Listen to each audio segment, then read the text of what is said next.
നമുക്ക് വളരെ ടേസ്റ്റി ആയിട്ടുള്ളൊരു ബ്രേക്ക്ഫാസ്റ്റ് തയ്യാറാക്കിയാലോ. അപ്പോൾ അതിനുവേണ്ടി ഞാൻ ബേബി സ്പിനാച്ചും അതുപോലെ തന്നെ ഒരു ടൊമാറ്റോയാണ് എടുത്തിരിക്കുന്നത്. ഇത് എയർ ഫ്രയറിലാണ് തയ്യാറാക്കുന്നത്.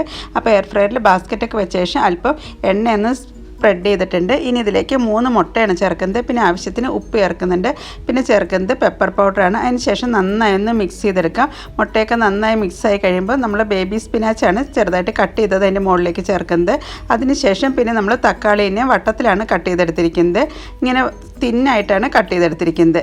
അതിന് ശേഷം കട്ട് ചെയ്ത് വെച്ചിട്ടുള്ള ബേബി സ്പിനാച്ചിൻ്റെ മുകളിലാണ് നമ്മൾ വട്ടത്ത് കട്ട് ചെയ്ത് വെച്ചിട്ടുള്ള തക്കാളീനെ നിരത്തി വയ്ക്കുന്നത്.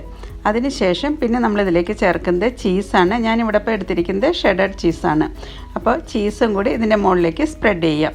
കുറച്ച് കൂടുതൽ ചീസൊക്കെ ഇട്ട് കഴിയുമ്പോൾ നല്ലൊരു ടേസ്റ്റ് ആയിരിക്കും കിട്ടുന്നത്. ഇനി എയർ ഫ്രയറിൽ 180 ഡിഗ്രിയിൽ 15 മിനിറ്റാണ് നമ്മൾ എയർ ഫ്രൈ ചെയ്തെടുക്കുന്നത്. അപ്പോഴേക്കും നമ്മുടെ വളരെ ഹെൽത്തി ആയിട്ടുള്ളതും അതുപോലെ തന്നെ ടേസ്റ്റി ആയിട്ടുള്ള ചീസി സ്പിനാച്ച് ടൊമാറ്റോ ഓംലെറ്റാണ് തയ്യാറാക്കിയിരിക്കുന്നത്. അപ്പോൾ നല്ല ടേസ്റ്റാണ്, പെട്ടെന്ന് തന്നെ തയ്യാറാക്കാം. അപ്പോൾ ഈ ഒരു വീഡിയോ നിങ്ങൾക്ക് ഉപകാരപ്രദമാവുമെന്ന് കരുതുന്നു. താങ്ക്